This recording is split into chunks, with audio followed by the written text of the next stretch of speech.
Welcome to everybody to our August B Learning event, Understanding Toxics in Consumer Products, presented by Lisa Cox, Jonathan Riven, and Brittany Wendell, and brought to you by B Local PDX. B Local PDX is a group of certified B corporations from Oregon and Southwest Washington working to foster and deepen connections among organizations in our region who share our purpose and passion for using business as a force for good. B Corps are certified for-profit companies that aim to use business as a force for good. And the goal of today's event is to improve our understanding of toxics in consumer products. Just a couple reminders, if you are not speaking, please mute your microphones. It will just help with the overall audio. And the presentation is planned to be about 80 minutes, including the Q&A. There will be many opportunities to ask questions during these Q&A breaks, but if you can always drop your question in the chat, in case you forget it, just to put it in there, and it will be answered by our speakers or addressed during those Q&A breaks. If you have any tech questions or questions about B Local PDX, you can put those in the chat too, and I'm here to answer them. My name's Rose Lavelle. I'm the Learning Chair on the B Local PDX board. I also work at a local B Corp called Scout Books. And let's see, I'm going to paste some links into the chat. If you're interested in being a speaker or know someone who would be interested in speaking at one of our events, also a sign up for our newsletter if you're not already signed up, and B Local PDX email address if you have any questions. Great. So I'm going to go ahead and introduce our speaker, short introduction. We have Lisa Cox here as the Senior Toxics Reduction Analyst at the Oregon Department of Quality, or Environmental Quality. Jonathan Riven, also from the Oregon DEQ, is the Materials Evaluation Specialist. We also have Brittany Wendell joining us. She's the Oregon Manager at the Pacific Northwest Pollution Prevention Resource Center, the PPRC. So take it away, Lisa and Brittany and Jonathan. Thank you. All right, thank you so much for the introduction. I'm going to share my screen and start the presentation. And let's see. Okay, it looks like it's up. Can you all see it? Yes? Okay, good. All right. Well, oops, hold on. Oh, can you see that? Oh, sorry. I wonder. Hold on. Oh, okay, hold on. Gonna have to go back one. Okay, so hello everyone, everywhere. I don't know where everyone is tuning in from today, but welcome. I'm so glad that you can spend your lunch break with us. I hope you're doing well and taking good care of yourself. It's been some different and somewhat tumultuous times, so I hope that you're doing a lot of self-care. My name is Lisa Cox. I work for the Oregon Department of Environmental Quality in our Business Initiatives program. Our team leads voluntary activities with a wide range of entities to implement strategies for Oregon's 2050 vision for materials management. My primary focus is on helping businesses produce and consume materials in a more sustainable way. And today, I will talk about a lot of complicated topics that I will broadly summarize since we have a short amount of time and energy to listen to all of this. So I want to make this as interactive as possible. So please enter your comments in the comment box, in the chat box, and at the end, we'll have time for questions and answers. Plus, Brittany and Justin will be able to answer the questions as we go along as well. So we'll start with a general overview of chemicals and the term toxics and how we'll use that today. Toxics then go on to toxics in consumer products and the basic environmental pathways and human exposure. And then we'll talk briefly about some of the safer alternatives that are available and the connection to the B Corp certification and the SDG Action Manager. And then finally, Brittany and Jonathan will wrap up with how to find safer alternatives or safer products with fewer toxic chemicals that meet third-party sustainable criteria focusing on cleaning products. So we have a lot to cover, and if you have a short amount of time today and if you can't stay the entire time, here are just a few takeaways, and after this, if you have to jet, totally understand. But if not, I'd love for you to stay as well. But chemicals make up the backbone of our modern existence. And as we talk about chemicals, I want to remind ourselves that we're not demonizing chemicals or the word, but I want to remind ourselves how important chemistry is to the current comforts of our lives and how chemistry has solved many problems in the past. So just keeping that in mind. As we learn about the expansive use of these everyday chemicals, we know that many toxic chemicals are in a lot of consumer products and that they have been used for decades. Some of these toxics are regulated, but most are not. And alternatives or safer choices are available for some items. And there are resources and labels that can help us find and support safer products. And some of those are even made in Oregon. And finally, our purchasing efforts can be tracked in your SDG Action Manager and your B Corp assessment. So I think that's a great connection that we can make. So starting off, I'm going to show a video that I found quite amusing, just a few minutes. So I'm going to toggle over to that. And in the meantime, if you could write in the chat what kind of organization you represent, whether that's retail or another, or what type of business like consultant.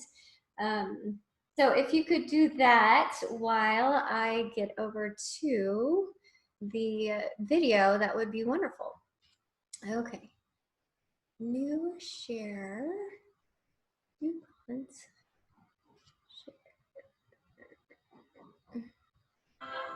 So the state found a wide variety of basic materials.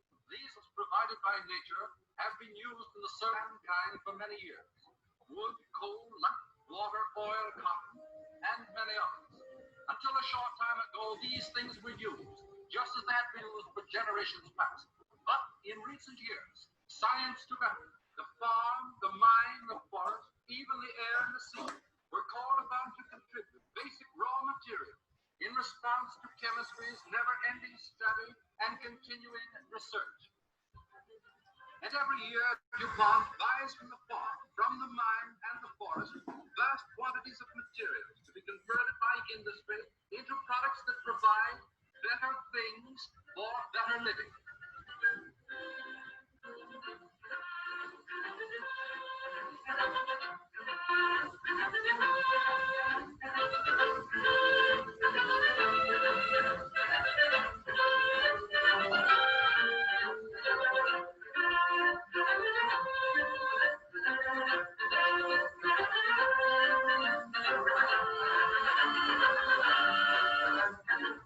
And these familiar, everyday, basic materials are converted into products of thrilling beauty and wide utility when modern chemistry and modern industry join hands in serving our modern America.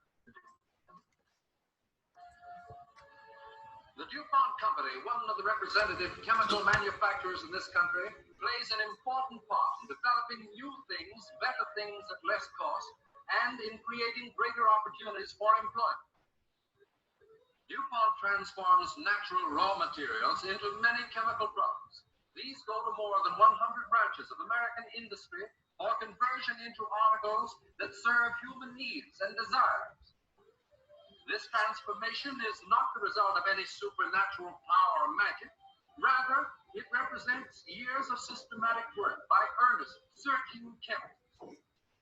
As we proceed with our tour of this wonder world, let's take a look at a few of these better things. You read them all, from products that bring comfort and happiness in your daily life to those which serve industry in the march of progress.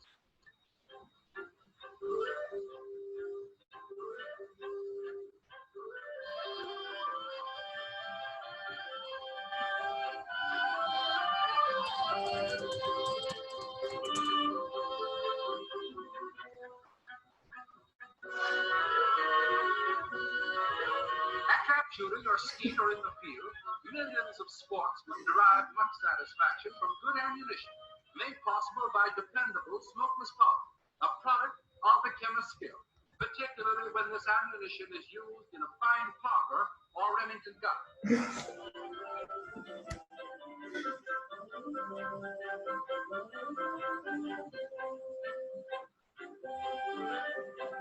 And here is one of DuPont's early chemical contributions, dynamite. This industrial explosive has aided materially in the forward march of American progress.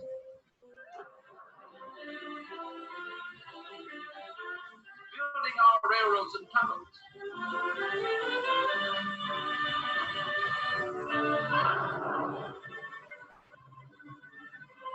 And a fine highway. Iron ore for modern building construction. Clearing farms and swamplands.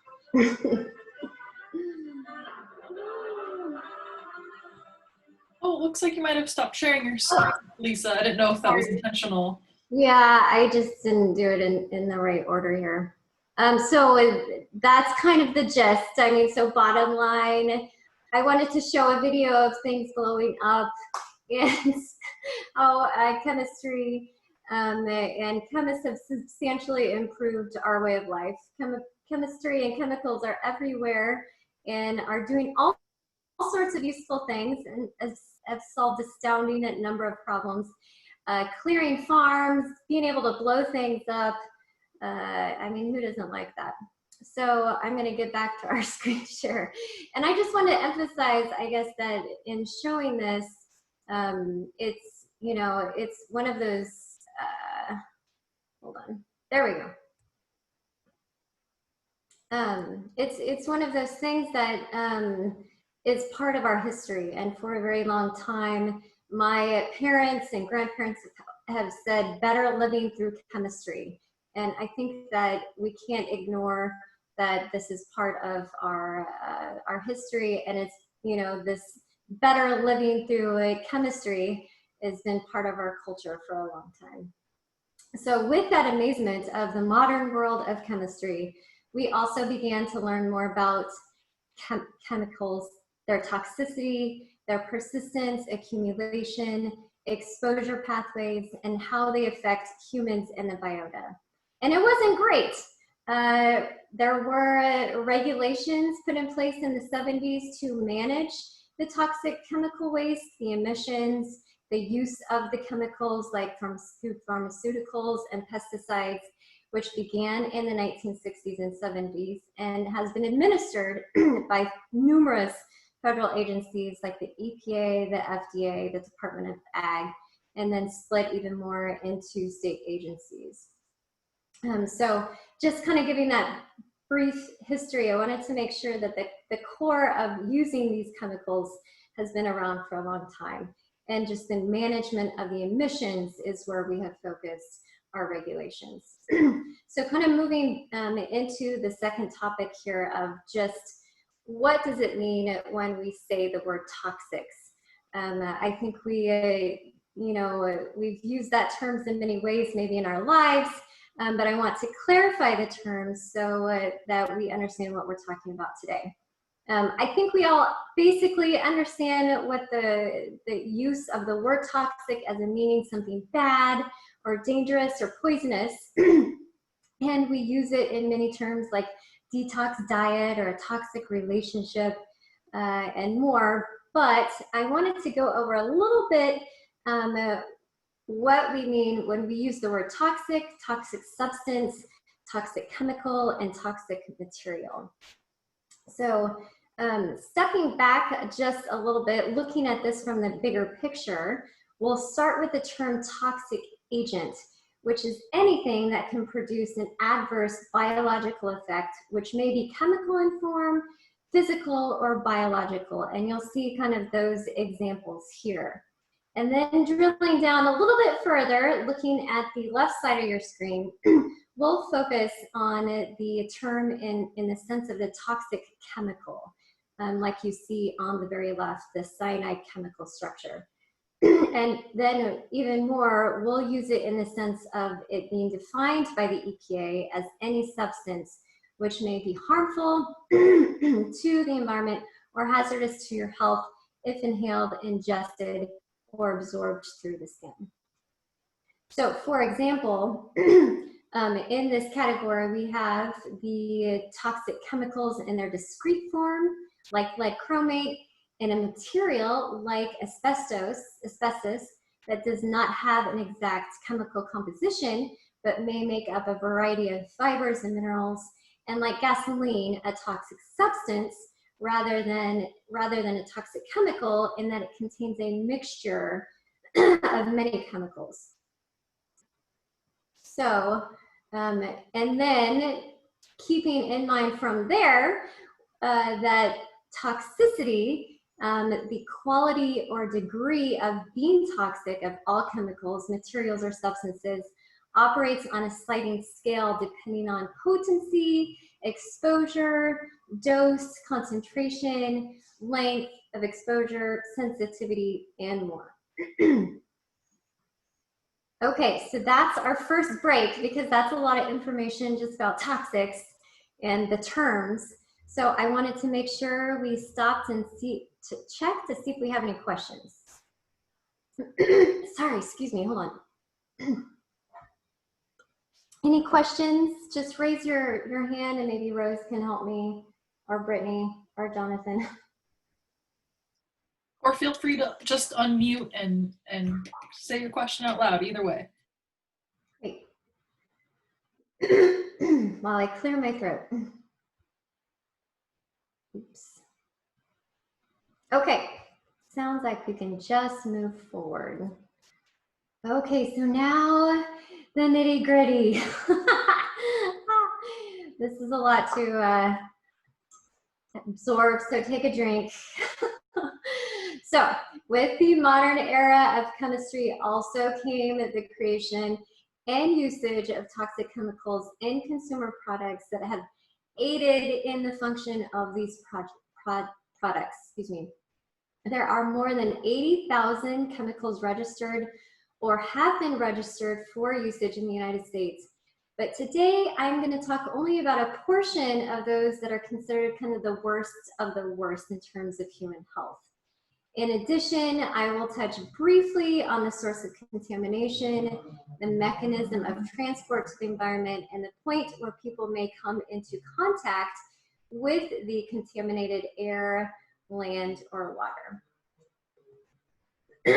So we're going to talk about these chemicals in terms of classes that were thankfully developed by a wonderful organization called the Green Policy Institute.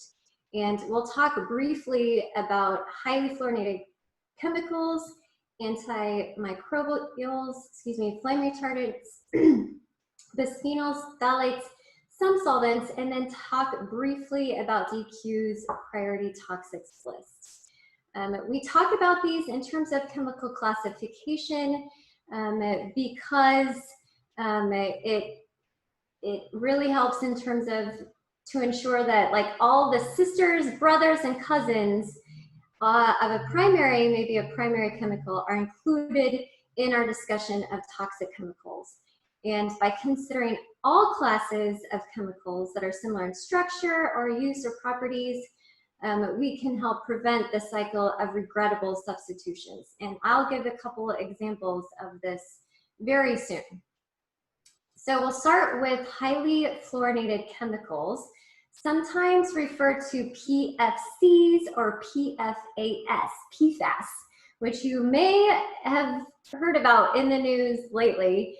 PFAS stands for per and polyfluorinated alkaline substances, and are used in many, many consumer products and industrial applications because of their oil and stain and water repellent properties. It's an amazing chemical.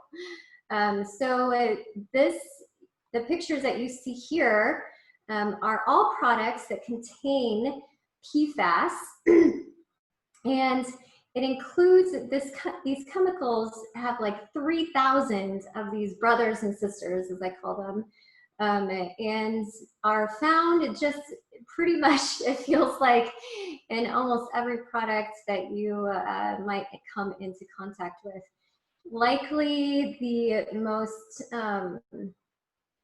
exciting recent development has been in our food containers, or the fast food type containers. Not just the McDonald's and others, but even in like our cookie bag that comes from Starbucks, these coatings are found in most of these products.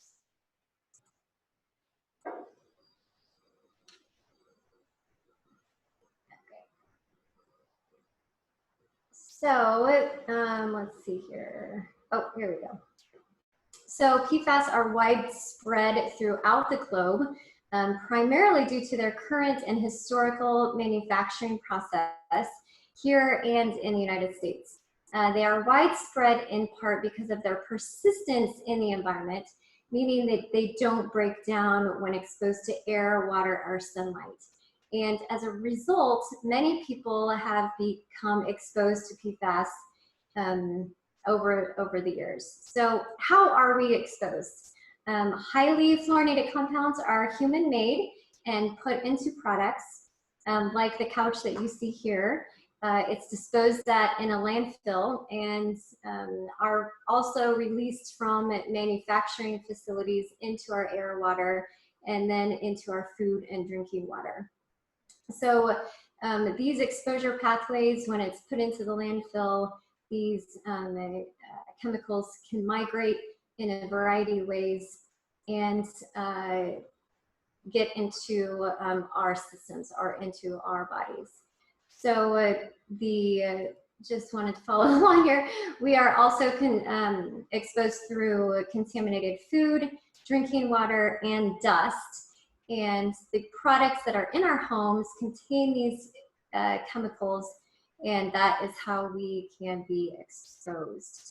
In terms of health concerns, the most studied compound of this family is called PFOA, or perfluorooctanoic acid, which is linked to kidney and testicular cancer, elevated cholesterol, decreased fertility, and thyroid problems, and decreased immune response to vaccines in children.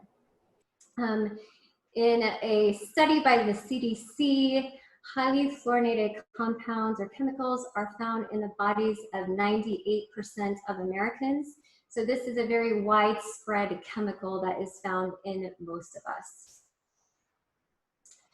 To better understand a little bit about the chemical, this is kind of a great tree. We used to call it PFCs, but now we better understand that the per and polyfluorinated alkaline substances really better illustrate this family of compounds. And the PFOA and the PFOSs are no longer manufactured in the United States as a result of voluntary phase out per the PFOS stewardship program that was put into place in 2015. So all of the companies in America participated in that, and they stopped manufacturing the chemical. But although they're not manufactured in the United States, they are still produced in other locations around the globe, and they are continually being imported into the United States and added to consumer goods, just as you saw in the carpets, the leather, the apparel, textiles, paper, and packaging, floss, your popcorn bags, and more. So with that good news, we'll move on to our next class, which is antimicrobials. They're put, I think, probably obviously in products to kill or inhibit the growth of microbes. They're also called antibacterials or biocides, and they are concerning because of the halogenated aromatic compounds such as triclosan and triclocarbon, nanosilver, and more. So those are kind of the bigger, maybe you've heard of triclosan and how it's been banned in many of our hand sanitizers. But they are found in all sorts of cleaning and personal care products, including clothing and linen, building materials, and furnishings. They're also found in some food storage containers, kitchenware, school supplies, exercise mats, and electronics.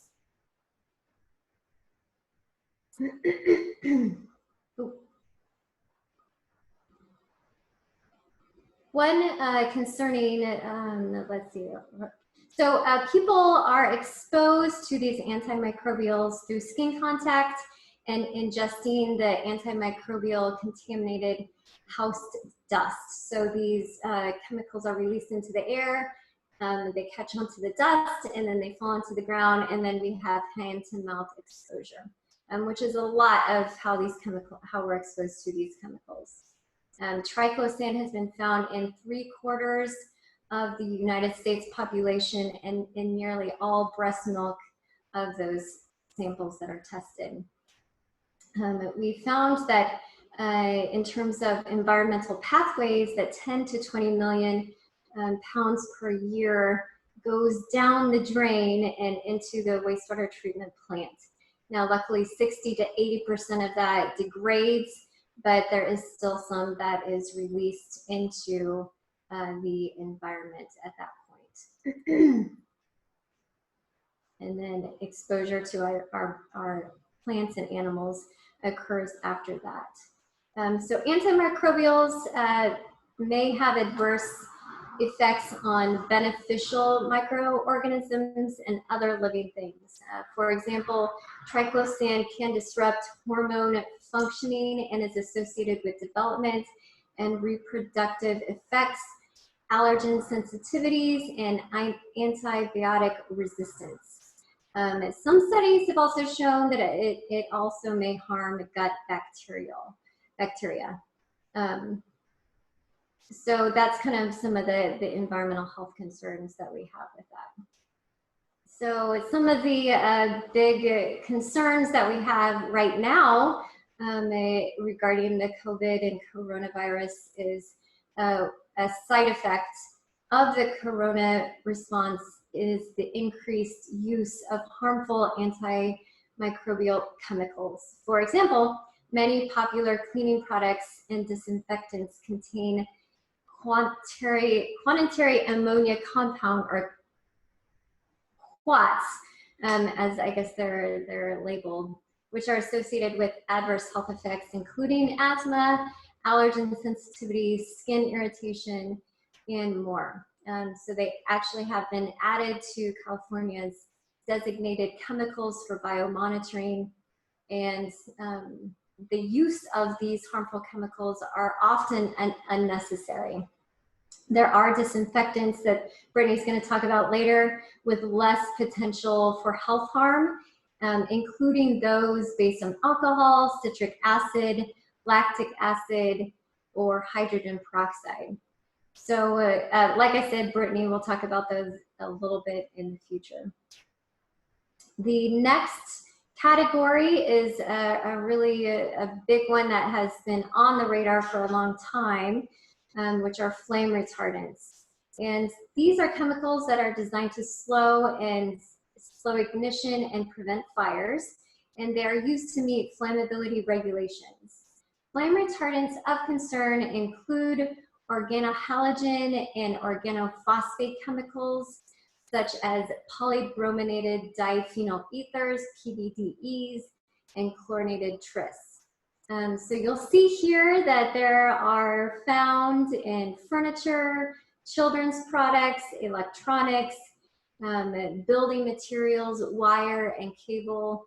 they're just found in a multitude of different products that we have in our daily lives. We are exposed again, thinking about the dust and how that's released into the air. But the flame retardants continually migrate out of products and into indoor dust, which is ingested by people. Flame retardants have been detected in the bodies of nearly all people that have been tested. And due to hand-to-mouth behavior and crawling by toddlers, they have the highest levels. Additionally, because of widespread environmental contamination, flame retardants are found in our food supply. So the environmental concerns of flame retardants, we know that flame retardants can enter into the environment during chemical manufacturing processes, during the wear and tear of flame retardant containing products, and after the disposal of these products. Once flame retardant chemicals have entered into the indoor and outdoor environments, they remain for a very long time. Again, they're one of those very persistent chemicals, and they stick to things like dust and soil. Again, they're very persistent and can bioaccumulate up the food chain.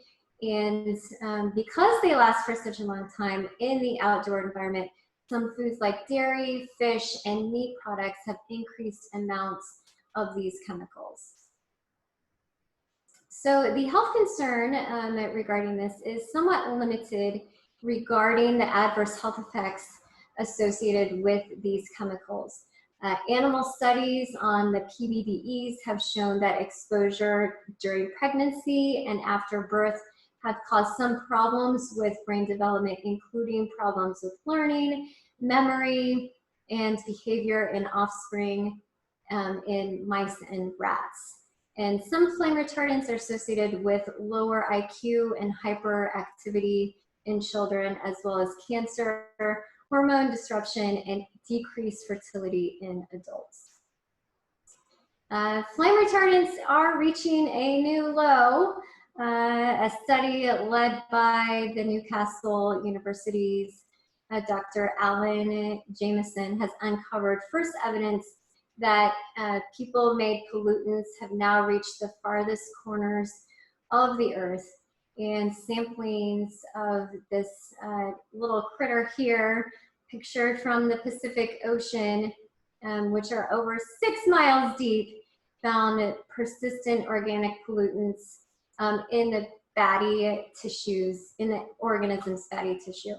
And that included the polybrominated diphenyl ethers, which is the PBDEs, which are, again, commonly used in insulators and other flame retardants.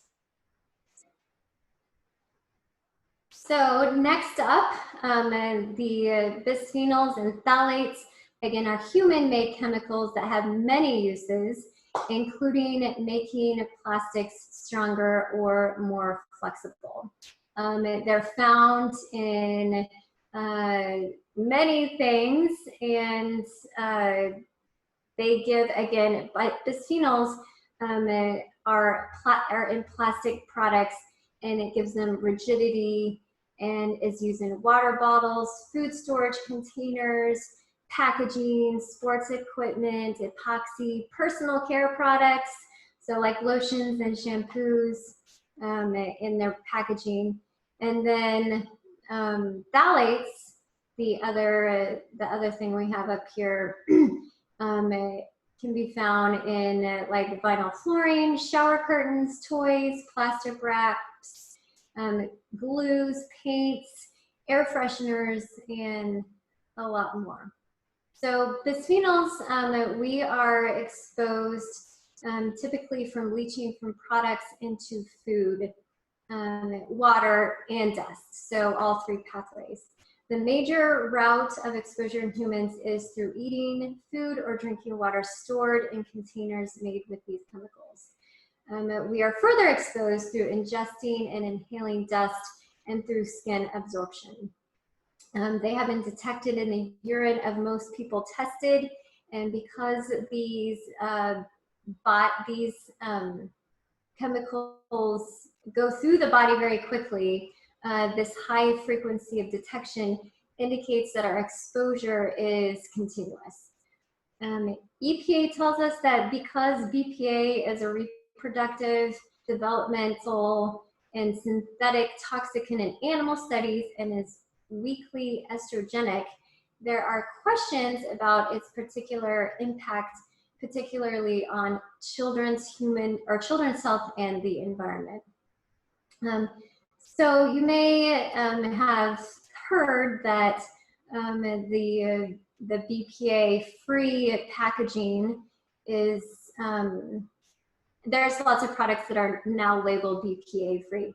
However, speaking of regrettable substitutions, and this is why we classify these chemicals into a group, is that the BPA has often been replaced with BPS, or bisphenol S, or bisphenol F, and which are less studied but appear to have similar hormone disrupting effects. And the Consumer Product Safety Commission has actually banned the use of 6 phthalates in toys and child care products, but unfortunately they are still widely used in other products such as food packaging, personal care products, and building materials. The environmental concerns with the release of EPA is significant. The EPA has reported that the release to the environment exceeds 1 million pounds per year, and that's through effluent and leaching. So when you wash your bodies and it has this chemical on it, it goes into the wastewater treatment system, which then is goes directly after some treatment into our streams and rivers. There's also leaching from our landfills. When we put these products into the landfill, it then is released in that way. Let's see.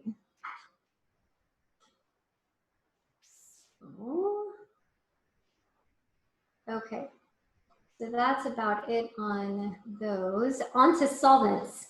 So solvents are a diverse class of chemicals that are used to dissolve or disperse other substances.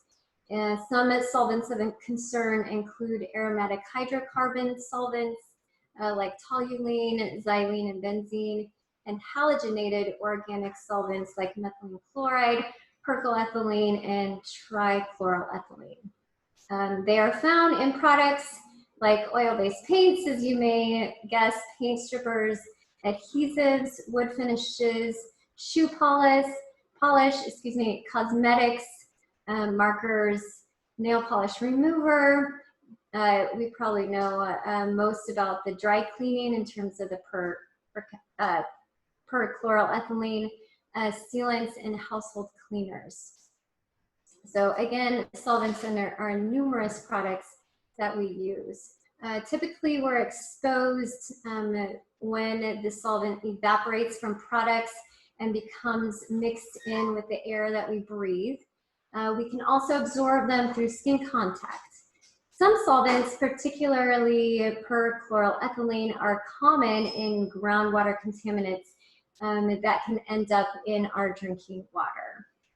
People who also work with gasoline, paints, finishes, and dry cleaning products are at the greatest risk of solvent exposure. So the health concerns include breathing these vapors may lead to temporary nervous system symptoms such as headaches, dizziness, and brain fog. Long-term occupational exposure to some solvents, including methylene chloride and benzene, may increase cancer risk.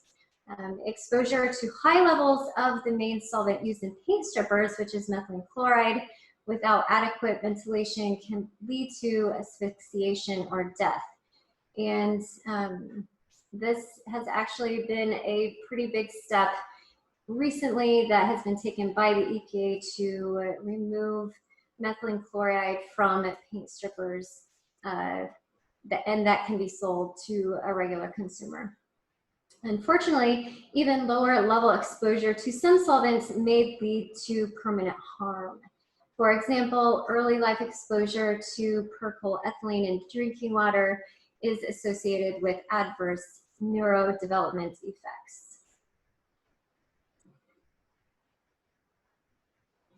The environmental concerns, again, these solvents, just like some of the other ones, enter into the environment by emissions from product use, from dry cleaning, gasoline, and metal degreasing industries, where they are discharging their waste into the wastewater system and it's not all completely removed. Exposed or released into the environment can also occur through spills or accidents, and they also react in the atmosphere in sunlight, producing ground level ozone, which is a main component of smog that negatively affects human health, animal, and plant health. Chlorinated solvents are slow to break down in soil, posing a threat to groundwater aquifers and ecosystems. And in fact, trichloroethylene is the most common organic contaminant found in groundwater right now.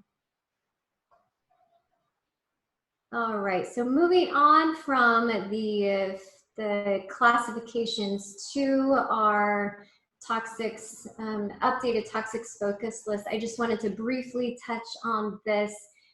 This is DEQ's priority toxics list that was developed first in 2012 and was recently updated. We have updated the list related to our toxics reduction strategy that you can find online, and I have some links that I'll share with you on that in just a minute. The focus of the list is to give us the focus to prioritize different chemicals that are part of our other priority lists, whether it's in air quality or water quality. And you can see here in red, these are the newly added chemicals for 2020, which include PFAS as a big category there. Okay, that's a lot of information to absorb for everyone. There are really great videos that you can look at to learn more about these topics. But that's just kind of a big picture understanding of the world of toxics in our consumer products.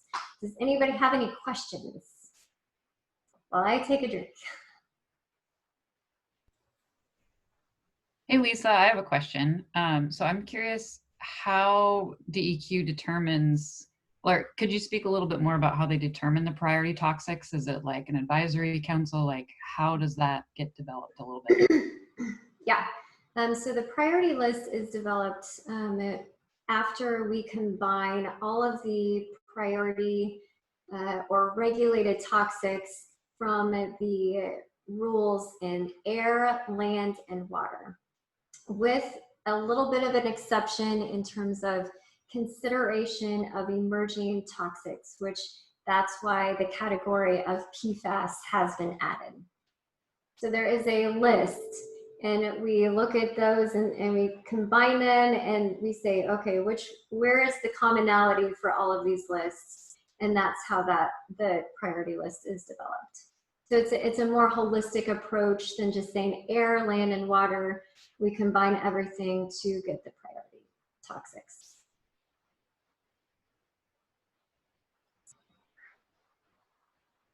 It looks like we have a question in the chat, Lisa, from Justin. Do I understand correctly that zinc and silver are considered toxics? I've seen this in the OTC medicinal applications. Yes, I think in some uses we did add the heavy metals to that list, and it's primarily, I believe,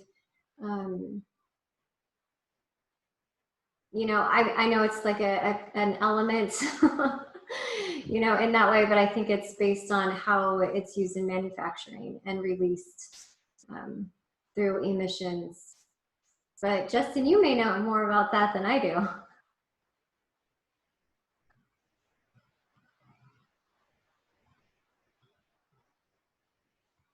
Anyway, okay. Any other questions? Just put your microphone off and mute. Hi, Lisa. I saw that PCBs were listed in the description for this webinar, and maybe and they're also on your table. But I might have missed you speaking about them if you did today. Could you just speak to what ODEQ's concern is with regard to PCBs in products? Oh, well, I think it's vast, and I could actually, what I can do is I will put in the chat the, let's see here, the presentation on these chemicals that was recently given that speaks a little bit more to the details, but you know, PCBs is kind of a really big topic that there are many areas of concern. So it may be better just for us to kind of see what exactly what you'd like to know. But let me, because, you know, it's just, they're just a lot. Oops, that's not working. Yeah, so this is Michelle Mullen, by the way, and I'm the PCB coordinator for EPA Region 10. So I was just curious if your focus was maybe more on legacy uses in old products, or if it's on like inadvertent generation in currently manufactured products.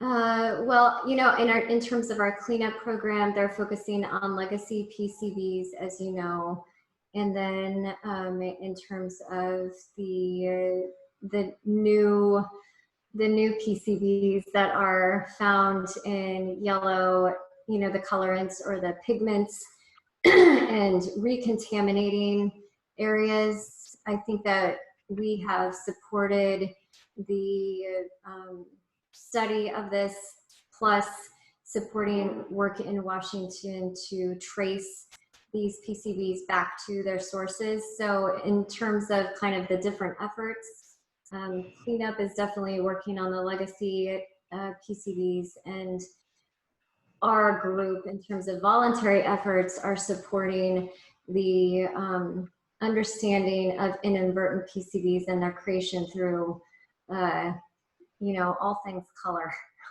all things pigment with yellow.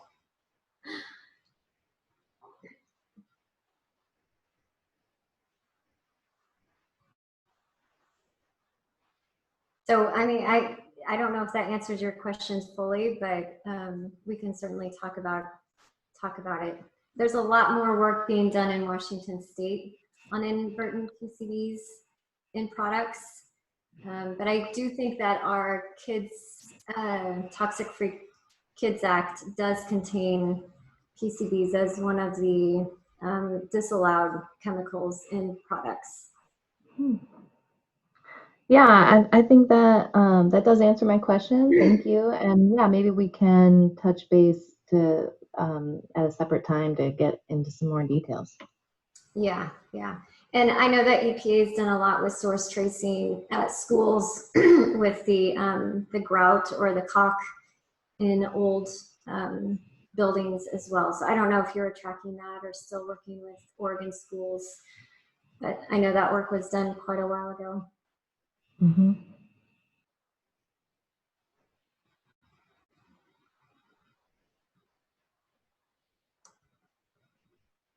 Okay, do we need a stretch break? Yes. Okay. So I'm gonna go move quickly into the safer alternatives. Now that we have a little bit better understanding of the many chemicals in our products, I think our picture is more complete, and it's likely no surprise that the global consumption and production of chemicals continues to grow. And the size of this global chemical industry exceeded $5 trillion in 2017 and is projected to double by 2030. Consumption and production are rapidly increasing in emerging economies, bringing significant impacts to Oregon residents, businesses, communities, and the environment. Thankfully, there are alternatives and you and your business can be part of the solution by better preventing the use of toxic chemicals in products.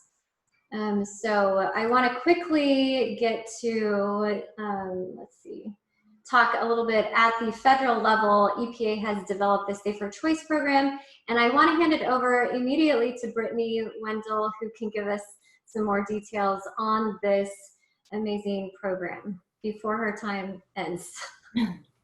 Thank you, Lisa. Yeah, I have another meeting at 1, so I'm going to try to get through this quickly and efficiently. So again, I work for PPRC. We offer free assistance to businesses to help them select safer products, implement best practices, manage hazardous materials, amongst other things in a wide range of sectors.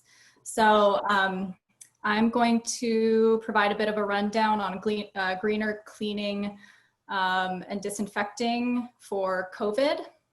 So as Lisa mentioned, various hazardous chemicals are commonly found in cleaning and sanitizing and disinfecting products. People who use these products and people that are in the spaces where they're used can get sick, develop asthma. Some can damage skin, and others can harm, reproductive health, or may even cause cancer if too much exposure occurs. So greener COVID cleaning and disinfecting is an interim action that businesses can take right now to reduce exposure to toxics to frontline staff and your overall workforce. So I want to make, as we get started, I want to highlight the important distinction between cleaning and disinfecting, just so we're on the same page.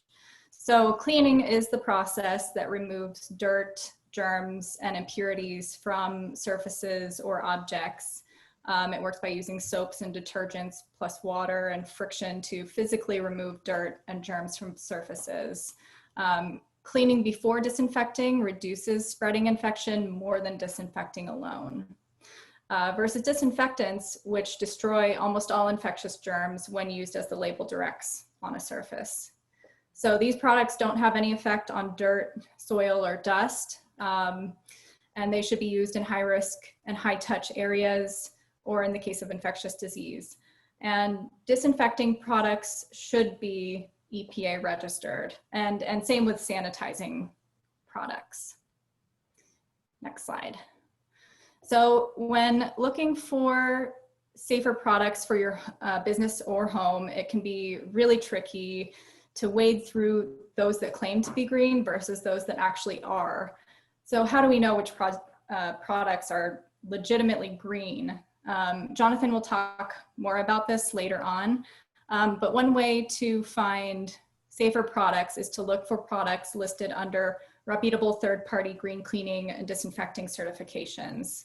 So a few of the reputable third-party green cleaning certifications are Safer Choice, Green Seal, Eco Logo, and Designed for the Environment. And the only third-party verified disinfectant that's recognized by EPA is Designed for the Environment. So I'm going to dive in a little bit to DFE, Designed for the Environment, and Safer Choice, since these are the two certifications administered by EPA. So before a product can carry the Safer Choice label or Designed for the Environment label, EPA reviews every single chemical ingredient, regardless of their percentage in the product. So every ingredient must meet very strict safety criteria for both human health and the environment.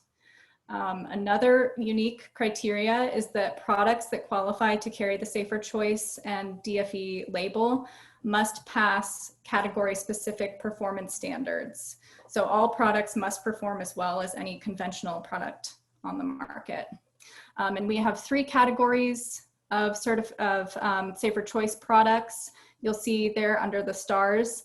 The people under the house is for residential use on the left there. The middle one, the people under the globe, is for institutionalized uses, so more for businesses, offices, schools. And then the third one is fragrance-free.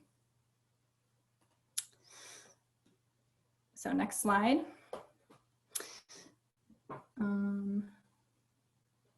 So Design for Environment products must meet all of the same stringent standards of Safer Choice, but since they also have a component that will kill infectious germs, they are regulated as pesticides and must have an EPA registration number. So how do we find safer disinfectants that are also effective against COVID? At the beginning of COVID, EPA created List N, shown here. All products on EPA's List N meet their criteria for use against COVID-19. If you want to deep dive into COVID killing product research or see whether your current products are effective against COVID, I recommend checking out List N, which I'm dropping in the chat right now. This list was created to serve more as an efficacy list. So meaning EPA only evaluated these items to determine whether a product could actually kill the COVID-19 virus. They did not evaluate all specific chemical ingredients in each product, but just looked at their active ingredients that are known to kill COVID. So many of the products that are found on List N do not meet DFE and Safer Choice standards. Next slide. That being said, there are many products on List N that contain active ingredients that would be used in Design for Environment products. So if the DFE label is not on a product, we recommend using disinfectants and sanitizers, and Lisa mentioned this earlier, that contain ethanol, isopropyl alcohol, hydrogen peroxide, lactic acid, or citric acid. So these chemicals are safer for use and are effective against COVID-19. But it is important to note that many of these products that contain these ingredients have not necessarily gone through the stringent DFE certification process. Next slide. So currently, there are 34 sanitizers and disinfectants on List N that are certified, and this list of certified products can be found on the Design for Environment for Antimicrobial Pesticide Products page, but I'm going to show you a couple of resources, next slide, that will make your purchasing a little bit easier. So one great resource, which I'm going again to drop into the chat. Number one is this excellent resource from our neighbors to the north at University of Washington and OSHA. So I encourage everyone to reference this document as you navigate finding safer cleaning and disinfecting products. It summarizes much of what I just talked about. It also contains the link to List N, awesome, yeah, and other resources, and outlines best practices for safe and effective cleaning and disinfecting during a pandemic. It has a bunch of links that are super helpful.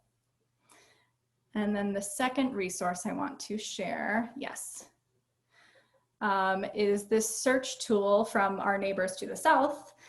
So this was created by the City and County of San Francisco, which provides links to purchase safer disinfectants and even highlights those that are certified by DFE in the spreadsheet kind of down near the bottom. So a handful of commonly found products are linked near the top, which you can click on and you can purchase through there. A lot of them are sold out right now, so it is kind of tricky. You might have to do a little bit of clicking around to see which ones are available. So we have this option. You can look at list N, copy paste, Google search, try to find products that way. Many products are found at grocery stores, CVS, Albertsons, Target. I believe they all carry some certified products. And then if you work with a distributor that supplies your cleaning products, I would check with them to see if they can do some of this work for you and provide some of these safer alternatives. So, and then just the last slide. So yeah, if you run into any confusion or have a difficult time finding products because many are sold out, please feel free to contact me and reach out. Yes, I will share the San Francisco link. I meant to do that. There you go. So Lisa and I are also offering free, more extensive training and assistance to B Corp businesses to help select safer alternatives. So please get in touch or stay in touch with one of us if you'd like to work together. So thank you all. I have to hop on to another meeting, but thank you for joining us. Thank you, Brittany. Thanks, Brittany. Yeah, that's a lot of good information on the safer cleaning products. We didn't get into the safer choice details, but Brittany was able to kind of go over that as needed. Are there any questions about this before Brittany hops off?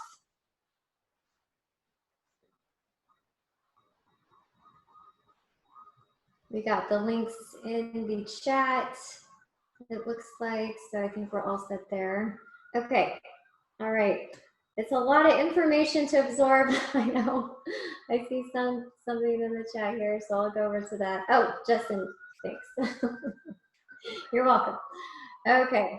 And just a note that all of the resources being shared in the chat will also be shared in a recap of this event that will be on the B Local PDX website. So that will be up within a few days of this event. So if you're not getting those links now, we can make sure you get them for the future.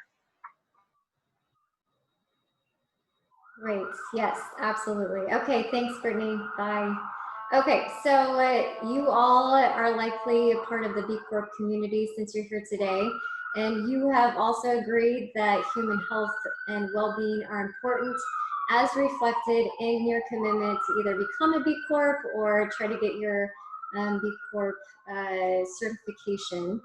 And you can actually choose to purchase these products and start counting your purchases as activities through the SDG Action Manager developed by the B Lab.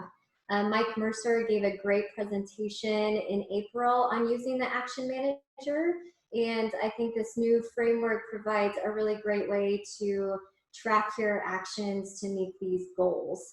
So just to quickly point out that Target, the SDG 12 calls for the responsible management of chemicals. And you can see here on the left an example of how one business did this in terms of how they were responsibly managing their chemicals through a chemical policy management program internally. So there's lots of examples on how you can integrate your activities to reduce the use of toxics in your products and in your process. It looks like most of you aren't necessarily manufacturing anything, but you're certainly purchasing things and going up through your supply chain to identify and phase out these harmful chemicals can be part of your SDG Action Manager. In addition, in your B Impact Assessment, there's a specific checkbox that asks if you purchase third-party certified products. So you can check that box when you are doing this. And you could also formalize your environmental purchasing policy. There is an example on the B Impact Lab resource page that has an example policy that you can copy. And I just cut and paste some of the, some of the text from there that says preference will be given to suppliers that meet robust third-party social and environmental certification criteria. So you could use that policy to help with your governance section of your assessment. If you are into supporting local businesses, you can support organizations whose products are manufactured in Oregon that are currently Safer Choice or are looking to become Safer Choice certified, which includes Defunctify, the Oregon Soap Company located in Portland. Defunctify is located in Eugene. They use amazing green chemistry concepts that also support SDG number 12. The Oregon Soap Company is working really hard with an intern to get Safer Choice certified for several of their products. And Good Clean Love, also located in Eugene, are working to get their products Safer Choice certified. They have many other products certified, or many other certifications, but that's certainly another one that they're they're investigating. These oh, sorry. Hold on. Oh, I should just skip that one. Oopsie. I pushed the wrong buttons. Sorry. Okay, here we go. These businesses have been supported through our Oregon Applied Sustainability Internship Program, which places students with businesses to help them research their sustainability and pollution prevention projects. And Alex hosted a intern a couple years, or last year, who is pictured here. So I wanted just to give understanding that this is one way that our business initiatives program supports businesses in Oregon. And we've had a lot of really great success that you see here that include training many students. There's been over 25 Oregon businesses participate. We have many partnerships with folks in Oregon, and we've had a lot of great success in terms of environmental reductions. So you can see those here. If you're interested in this program, just let me know and I'll send you more information. Okay, so with that, I'm going to hand it over to Jonathan Riven, who is going to talk to us a little bit more about these safer alternatives and these eco labels. And Jonathan, I'll hand it over to you. Thanks. Yeah, I'm going to, I think, end up. Looks like this session was just talking about safer alternatives. There's been a focus on safer choice and cleaning products. And so I just wanted to give a little broad overview, a sort of quick overview of selecting safer alternatives, because sometimes it can be more difficult than other times. A little bit more background about myself. As Rose had mentioned, I am with the Oregon Department of Environmental Quality as a materials evaluation specialist. I advise our procurement agencies, primarily state agencies, on sustainability criteria for their procurement for products and services. So I use eco labels, standards, and so forth quite a bit. And safer alternatives is a very common term that I use when I talk. So, okay, next. I don't have control, so I'm going to have to say next to Lisa. So let's say you have a product and you decide that you want a safer alternative. Well, how do you know this product is safer? Next. Well, the product might say that it's greener, it's better for the environment, it's more sustainable. And you can read this, but then how do you know that these claims are true? Have they been verified? Who's verified them? Or, next, is this just greenwashing? And greenwashing is a term for claims that are false or misleading or cannot be substantiated. Next. So we try to avoid greenwashing by using certifications and standards and product declarations. And under certification and standards, I've divided it into two categories. One is graphic, where there's some type of label or insignia, often called an eco-label. And some other times, not as often, is that there are just statements. Then again, we have product declarations next. So for certifications and standards, these are labels or again statements that indicate certain sustainability criteria or standards have been met. And usually these sustainability criteria involve some type of environmental specifications. And there's been mention about verifications, and there are actually different types of verification. If a manufacturer verifies a claim, if they claim that this product is more sustainable, that's called self-declaration or first-party certified. If an organization has some type of relationship with the manufacturer purchaser, it's called second party. And you're probably a little more confident that the claim is valid, but still there still might be some concern. What's most preferable and most trustworthy are what's called third-party certifications. And these are verifications performed by organizations that are independent of the manufacturer or purchaser. And they involve government agencies, nonprofits, and private sector. So we're always trying to, our goal is to get products that have been third-party certified if possible. It's not always possible, but that's what we try to achieve. Next.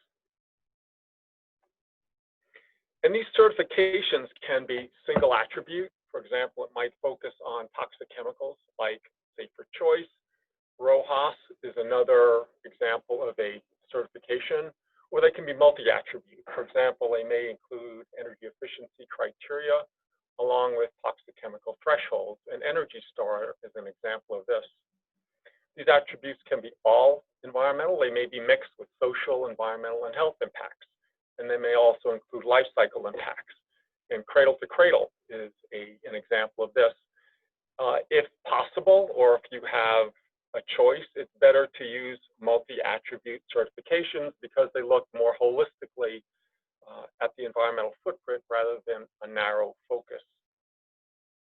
And then I mentioned statements. If there is no label, sometimes there's just a statement that the product meets certain standards or sustainability criteria. An example here is a statement that says meets BIFMA E3217. BIFMA is our sustainability criteria for furniture. And so this product meets those sustainability criteria defined in BIFMA. Next. And then product declarations. There's a document called a Health Product Declaration, an HPD. Currently, they're primarily focused on building materials. And what is declared here or documented are ingredients as well as hazards. And that was an important typo on my end, and that I forgot to put that in, but it should be ingredients and hazards. So for each ingredient, there's a reporting threshold. And so you can look at this document and understand what are the ingredients, what is toxic substances, if you're obviously interested in there. And the idea is to be very transparent. So you can look at this document and evaluate the product by the HPD, or you can use it for comparative purposes if another product happens to have another HPD. Some of you might be familiar with another declaration called an Environmental Product Declaration, an EPD. And whereas a health product declaration focuses on ingredients, and environmental product declaration focuses on environmental impacts. Next. So if you look for safer alternatives, there are several options. One, there are some databases that are available to actually search for products. One is EPA. It's not a real searchable database per se, but there are 7 product categories, and EPA recommends sustainable criteria or eco-labels for each of these 7 product categories. This is based on EPA's evaluation of these eco labels, of the certifications, and their judgment that they're most very trustworthy, and they do have an impact in lowering the environmental footprint. There's another very large database from Ecomedes. They defined 15 product categories and a plethora of certifications. So you can go into this database, look up a certain product, and you may find the product, and it'll show all of the different certifications of this product associated with this product. Similarly, UL Spot is another searchable database. They have 75 product categories, and again, many, many different sustainability certifications and standards associated with each of these products. This is a good way, if you're unsure where to start, it's a good start. Next. Otherwise, if you're familiar with the certification you're interested in, for example, Safer Choice, if you're interested in cleaning products, you can go to Safer Choice. These are just a list. It's not a comprehensive list by any means, but these are all different types of certifications. I just put them up there to show you the landscape of what could be out, of what is out there, and you can do some searching. For example, BIFMA is industrial and commercial furniture. The Biodegradable Products Institute has a list of compostable products, and you might wonder, what does this have to do with toxics? Well, we've mentioned fluorinated compounds, and a lot of food serviceware, bowls, cups, and so forth, have to be waterproofed and grease-proofed to hold liquids. And traditionally, those have been fluorinated compounds. They're getting away from that slowly now, but the Biodegradable Products Institute has a searchable database of food serviceware that does not contain or has very low levels of these fluorinated compounds. The third one down is the Cradle to Cradle. They have a certificate called the Material Health Certificate, which is very similar to the Health Product Declaration and is associated with 9 products. Declare focuses on building materials. Energy Star has 10 product categories. EPEAT is probably the most widely known sustainability certification in the United States. If you're interested in IT, I encourage you to also look at what's listed at the bottom there as TCO certified. They're very comparable to EPEAT. Started in Sweden, and they're creeping in on the US market very rapidly. Green Seal, 7 product categories, including cleaning products. Health Product Declarations, again, focuses on building materials. RoHS focuses on electrical and electronic products. And again, Safer Choice focuses on cleaning products, and they do have a smattering of paint products in there. No pun intended. So if you're looking for a product, and I have some little decision tree. I made a very simple decision tree to put all this together. And so if you go to the next slide, this just shows you some options on looking for safer products. And it's basically a summary of what I just went over. But first, if you know about the certification, if you are interested in a safer alternative for a cleaning product, you know, Safer Choice. Also as mentioned was UL, Underwriters Lab, Ecologo, and Greenguard, as well as DEF. So those are the certifications that are known for cleaning products, and you can easily go to those databases and find products you're interested in. If you're interested in paint, as I mentioned, Safer Choice has a couple of paint options. If you go there, you may not find what you're looking for. And you can see on this chart, if you follow option 1, you see the dotted line to option 2, which means that you may have to end up going to a searchable database. And that's the second option that I mentioned, is starting to look at a large database, looking for your product, finding about the certifications, and selecting a safer alternative. If you're interested in specific toxic chemicals, for instance, if you're interested in products without bisphenol, for instance, and you may have to do a lot of research concerning the sustainability criteria. So this may take a little effort. The third option in the upper left is contacting the manufacturer supplier, finding out about their certifications, what's been validated, who's validated them and requesting some documentation. And if you're in procurement, this is often done. The fourth option is contacting me, and I can probably help you out a bit.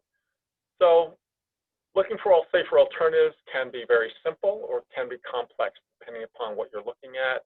If again you're focusing on cleaner products at this point, it's a little easier. And that's about it. If anyone has any questions, I'd be happy to answer them.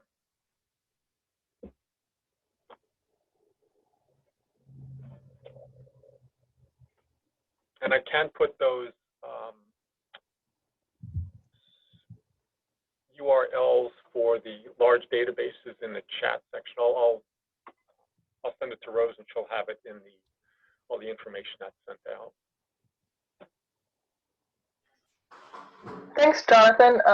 Rose here. I don't have any specific questions at the moment, but being in print manufacturing, we do deal with chemicals, and I'm going to take a look at those resources you shared, and then I might be reaching out in the future if I have more questions. So sure. Thank you for that. Sure.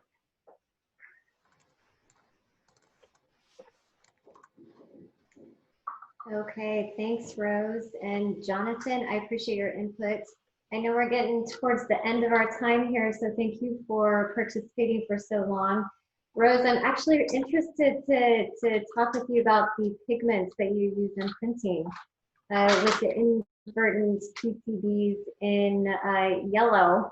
I'm curious to see if there's any alternatives for that, and if you've ever explored. Yeah, I'd love to talk. I've only kind of looked at that a little bit, but yeah, I'd love to talk later about that. Okay. Get more information. Good.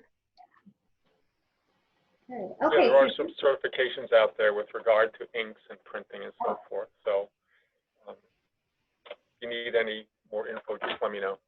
Yeah, that would be great, Jonathan. Thank you.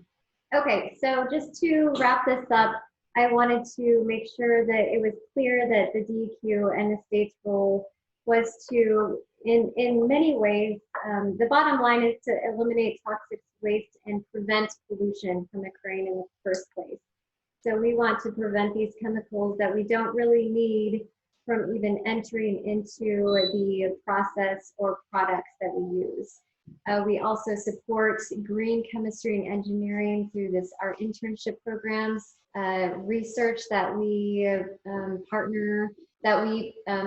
do in partnership with the Northwest Green Chemistry. And generally, we want to make and choose safer products for Oregonians. There are a lot of happenings in the business world, like through transparency, enlists to full chemical policy management commitments from different organizations that I just wanted to point out that are happening. So there is a lot of great work in the apparel business and textiles. A lot of organizations are saying that they will not put PFAS, for example, in carpets, and it's a voluntary action. So I think I wanted to point this out before we kind of wrapped up. Oh, and the Higg Index, another really great initiative that actually started here in Oregon, talks about disclosure of chemicals in making apparel, and the Columbia Sportswear and other brands have fully embraced this and are voluntarily disclosing the chemicals, and they have red lists, which means that they have some chemicals that they just do not allow in their products. There's also consumers that are driving change through advocacy, and you may have seen a lot of information about this to stop using toxic chemicals in personal care products, and a lot of small organizations are doing this so that that route of exposure is eliminated. So you can find a lot of these products on this organization's website. Their searchable database is another great one to look at. Okay, so that wraps up our presentation. Oh, some of these slides I have recorded for another presentation, and I guess I didn't take it out. But we have our contact information and our emails for our business initiatives team, and you can contact any of us at any time. There's a lot of expertise where people can help, our staff can help you, point you to resources. So please reach out to us anytime, and we'll make sure that you have those emails available.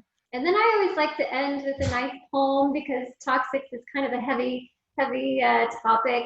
I know that it's sometimes difficult to absorb this and really think about all the exposure that we have, but I come back to this poem often, and this is a really beautiful picture that I took up here in Washington Park that I like to share. So that is the end, and I'm wondering if we have any questions at this point.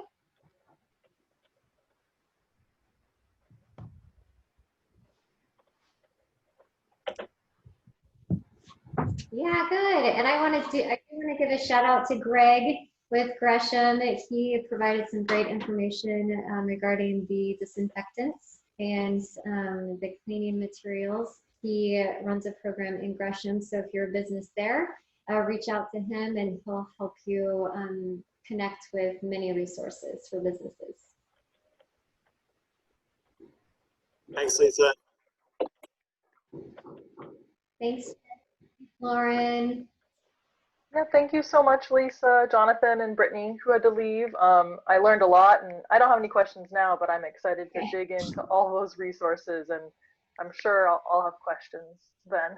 But I just want to thank you all for your expertise today and sharing more with us and increasing our understanding of toxics and products. So thank you, everybody, for coming to our August Be Learning Lunch.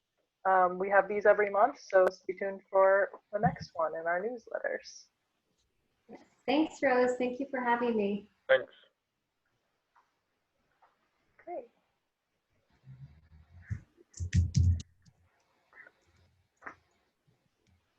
All right. Well, everyone have a great day. Good night. Bye.